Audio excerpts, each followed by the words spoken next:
Eu conheci o Rafael através de um vídeo que chegou até mim de uma pergunta que foi feita a ele num encontro, se não me engano, num encontro de jovens.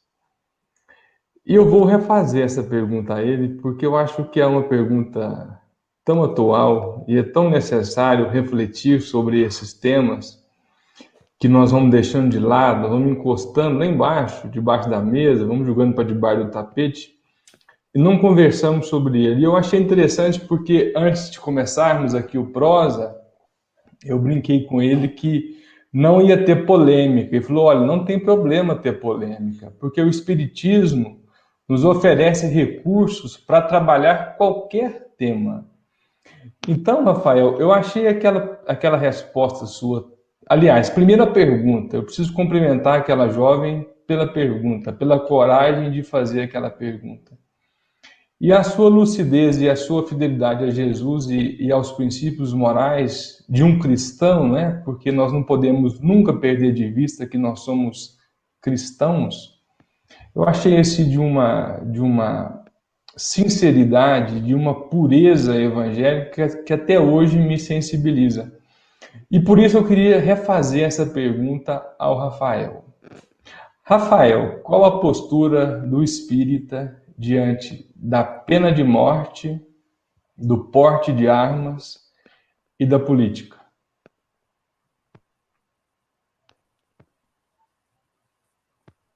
Bom, vamos lá.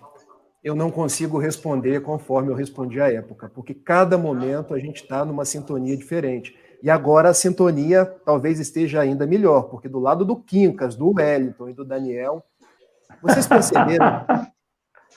vocês perceberam que antes de eu responder aquela pergunta, eu fiz uma pausa, eu comecei a enrolar um pouco para responder, porque antes de responder qualquer pergunta, eu elevo as minhas antenas aos bons espíritos e peço: respondam através de mim, porque eu não tenho condição.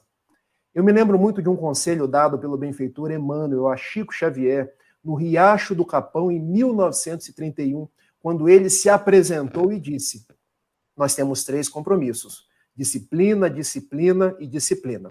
Toda vez que eu disser algo que esteja contra Jesus e contra Kardec, fique a favor de Jesus e a favor de Kardec e me deixe.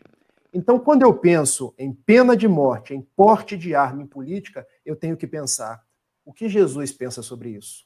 Quais são as proposições de Kardec sobre isso? Então, pena de morte. Quando a gente vai no Livro dos Espíritos, o que nos diz o Livro dos Espíritos sobre pena de morte? Que a maior pena que um ser humano pode ter é de viver.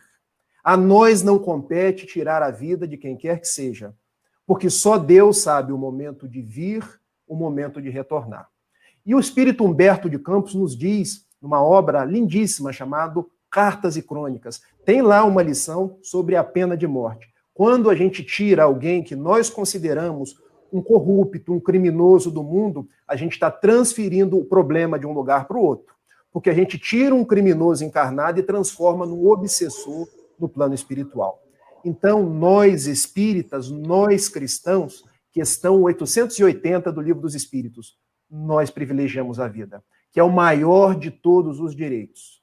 A pessoa ela tem que viver, porque vivendo, ela aprende.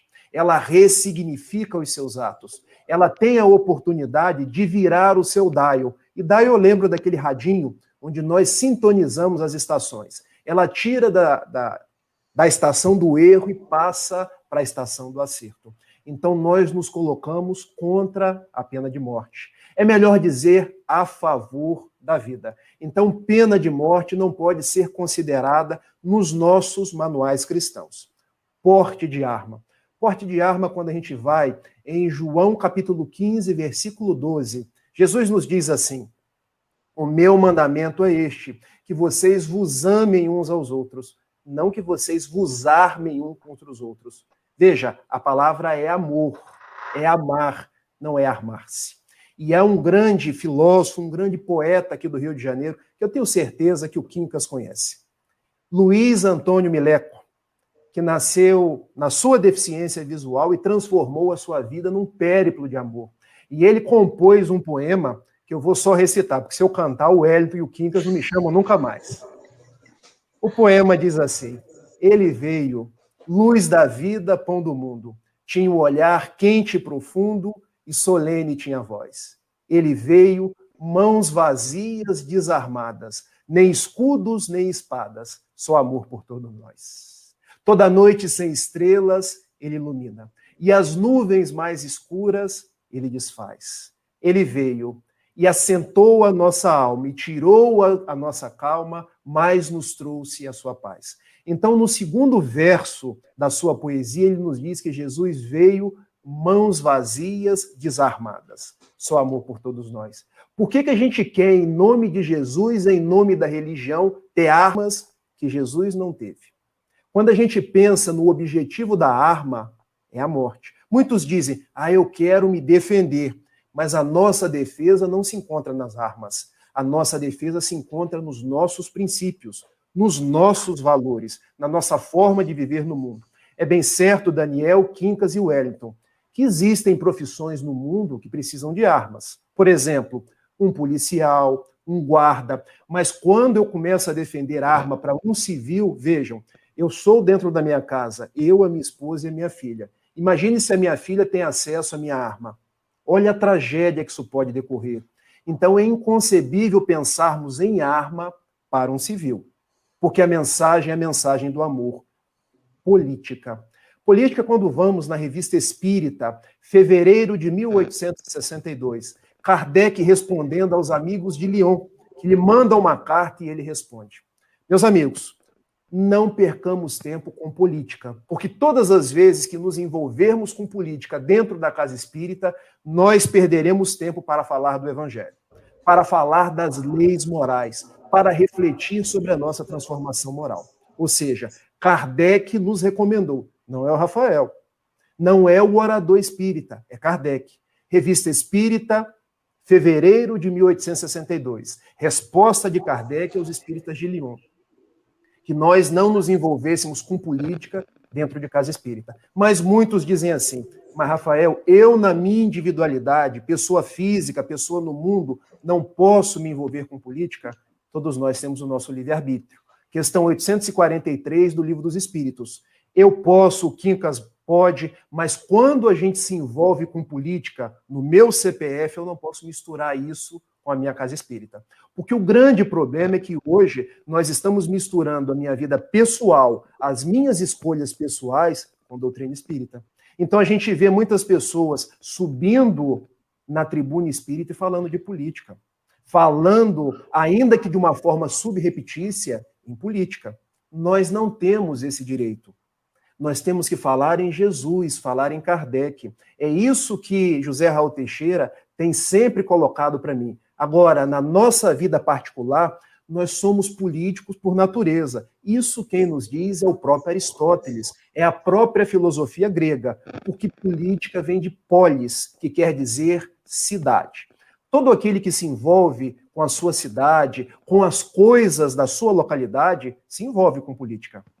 E se envolvendo com política, nós somos políticos por natureza. Não podemos, ponto número 1, misturar isso com as coisas da religião. E ponto número 2, se eu tenho o meu posicionamento de uma forma, eu devo aprender a respeitar o posicionamento do Quincas. Porque nós estamos tratando política hoje igual ao jogo de futebol. Imaginem aí em Minas, vai jogar o Atlético e o Cruzeiro. As pessoas brigam antes, brigam durante e brigam depois. Só que jogo de futebol é um dia, acaba. Política é uma coisa que permanece. Porque quando a gente vota para um prefeito, vota para um governador, vota para um presidente, ele vai continuar. Ele vai ser o presidente de todos. Ele não vai ser o presidente daqueles que votaram neles. Então nós precisamos, na nossa vida social, desenvolver respeito. Desenvolver tolerância, saber que o outro não é obrigado a pensar igual a mim, saber que o outro tem um time de vida, uma condição de espírito diferente da minha.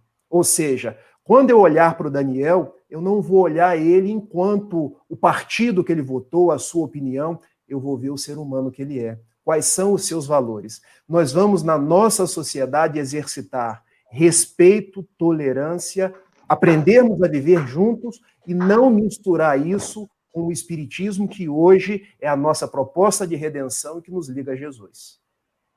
Bom, acho que eu respondi os três.